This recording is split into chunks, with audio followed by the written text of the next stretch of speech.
নমস্কার, আবার চলে এসেছি আজকে একটা নতুন ভিডিওর সাথে। হ্যাঁ, এই ভিডিওটা কিছুদিন আগেই আমি দিয়েছিলাম একটা পুরনো ব্যাগকে কিভাবে নতুন করব। তো এই ভিডিওর মধ্যে আমি দেখাবো যে একটা পুরনো ব্যাগকে কিভাবে নতুন করা যায়। অবশ্য তার জন্য পুরো ভিডিওটা কিন্তু দেখতে হবে, একটু মিস করলে চলবে না। হ্যাঁ, এটা কিন্তু ভীষণই পুরনো, মানে এই ব্যাগটার বয়স 25 বছর হবে। বাট কথায় আছে না, old is gold, but never loose them. তাই আমিও এটাকে একদমই হারাতে চাইনি। আমি এটাকে আগলে একটা নতুন রূপ দেওয়ার চেষ্টা করেছি। কারণ এই ব্যাগটা আমার ননদ তার দিদার কাছ থেকে পেয়েছিল। মানে আমার বরের যে দিদা, সে দিয়েছিল এই ব্যাগটা মায়াপুর থেকে এনে আমার ননদকে। আর এই ব্যাগটা বহুদিন ধরে আমার শাশুড়ি মায়ের কাছে পড়েছিল, একদম আলমারির ভেতরে এক কোণায়। আর ব্যাগটা তোমরা ভালো করেই দেখবে যে ভীষণভাবে ছিঁড়ে গেছে আর ভীষণভাবে দাগও লেগেছিল। একটা কালো দাগ প্রচুর লেগেছিল এই ব্যাগটার মধ্যে। এমনকি ব্যাগটার সাইডে ঝোলানোর জন্য যে বেল্টটা থাকে, সে বেল্টটাও পুরোপুরি ছিঁড়ে গেছে। এই কারণেই ব্যাগটার কেউ সেভাবে ইউজ করতে পারেনি। কারণ কোনো জিনিস ছিঁড়ে গেলে বা নোংরা হয়ে গেলে সেটা কিন্তু ইউজ করার যোগ্য থাকে না। ঠিক তেমনই খুব পুরনো জিনিসগুলো আমাদের কাছে কিন্তু ছিঁড়ে যায় বা নোংরা হওয়ার জন্য, যেটার কালার আমরা ওঠাতে পারি না, সে কারণে কিন্তু আমরা ইউজ করি না। তাই আমরা ওটাকে স্মৃতি করে আলমারি বা কোনো ট্যাঙ্কের ভেতর তুলে রেখে দিই, যে আল্টিমেট তাতে কোনো লাভ হয় না। কারণ জিনিসটা যদি আমাদের অনেকটা দূরে চলে যায়, তখন কিন্তু আমরা স্মৃতিচারণ করতে পারি না। তাই আমরা যদি সেই পুরনো জিনিসগুলোকে আবার নতুন রূপে ফিরিয়ে আনতে পারি, তার থেকেও বড় কথা সেই জিনিসগুলোকে যদি আমরা ইউজ করার যোগ্য করে তুলতে পারি, তাহলে তো ভীষণ ব্যাপার সেটা।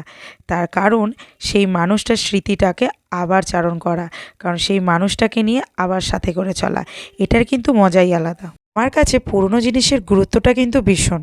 তো সেই কারণেই কিন্তু আমি এই মডিফাইটা করেছি এই ব্যাগটার মধ্যে। তবে আমি আগে থেকেই বলে দিচ্ছি, ব্যাগটা কার কত ভালো লাগবে বা খারাপ লাগবে বা কোথায় কি করলে বেস্ট হতো, সেটা কিন্তু আমার কাছে জানা নেই। তার কারণ আমার কাছে গুরুত্ব ছিল যে দিদার ব্যাগটাকে আবার নতুন রূপে ফিরিয়ে আনা। কিন্তু বিশ্বাস করুন, এটা আমি কারোর মন রাখতে বা কাউকে ভালো লাগাতে আমি ব্যাগটা একদমই বানাইনি। আমার যতটুকু মনে হয়েছে বা আমি যতটুকু পেরেছি, আমি ততটুকুই চেষ্টা করেছি ব্যাগটার মধ্যে ডিজাইনটা করার জন্য। আমি এটাও চেষ্টা করেছি ব্যাগের মধ্যে যেন কিছু চেঞ্জেস না আসে। দিদা যেন দিদাই থাকে, দিদা থেকে আমি না হয়ে যাই। মানে দিদার স্মৃতি ধরলেই যেন বোঝা যায়। তাই আমি চেনটা কিন্তু মডিফাই করিনি। সাথে ব্যাগের সাইডের যে ছেঁড়াগুলো আছে সেগুলোকেও আমি চেঞ্জেস আনিনি। তার রিজন বিহাইন্ড এটাই, যে কেউ যদি ব্যাগটা ধরে, কেউ যেন এটা না বলে ব্যাগটা কে দিয়েছিল, কোথা থেকে নেওয়া হয়েছে, কত টাকা নেওয়া হয়েছে, এটা যেন না বলে। সে ব্যাগটা ধরেই যেন বলে ব্যাগটা খুবই সুন্দর, কিন্তু ব্যাগের সাইডে ছেঁড়া রয়েছে। আর তাতেই যেন আমরা বলতে পারি এটা কিন্তু আজকের ব্যাগ নয়, এটা কিন্তু দিদা দিয়েছিল। তার মধ্যে এই ডিজাইনটা গড়ে তোলার চেষ্টা করা হয়েছে।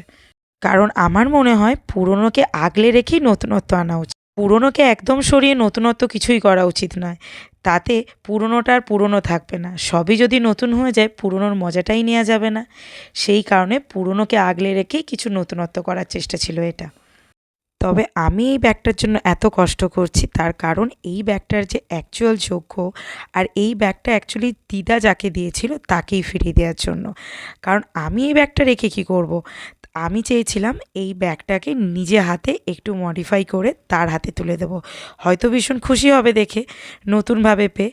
আর আমার ইচ্ছে ছিল যেহেতু ননদের মেয়ে এখন বড় হয়ে গেছে, তো তার হাতে দেওয়ার জন্য। যেহেতু ননদ ছোটোবেলায় এটা ইউজ করেছে, ননদের মেয়েও যেন সেভাবে এটাকে ইউজ করতে পারে। কিন্তু আমি চাই এই ব্যাগটা পুচু সোনা যেন এইটা ভেবে না ইউজ করে যে তার মামি তাকে এটা গিফট করেছিল। কারণ এটা মামি একদমই গিফট করেনি, মামি শুধু বানিয়ে দিয়েছে। সে যেন এই ছেঁড়া দাগ বা এই চেন কাটাটা দেখে বুঝতে পারে এটা তার মাকে তার দিদা দিয়েছিল, আর সেও এটা ইউজ করেছে। মানে এটা তার মাও ইউজ করেছে, আর এখন সে ইউজ করছে। আর সেটা সে ভেবেই অনেক খুশি হবে। পুরনো জিনিসকে কিন্তু আগলে রাখতে সবাই পারে না।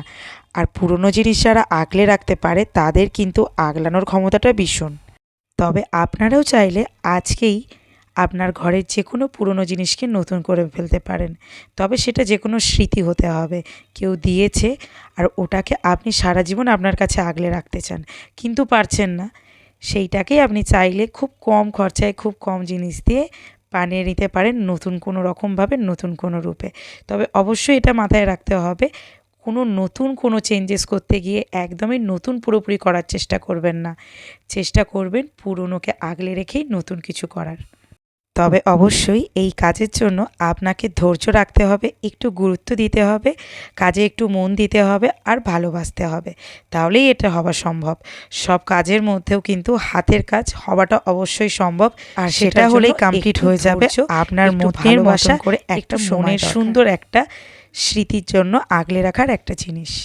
আর সেটা চাইলে আমার ব্যাগটা যখন যে কোনো সময় যে কোনোভাবে সেটাকে ইউজ করার যোগ্য করে তুলতে পারে। দারুণভাবে আমি চেষ্টা করেছিলাম এটাকে সময় দিয়ে তুলে ধরার জন্য। ধন্যবাদ।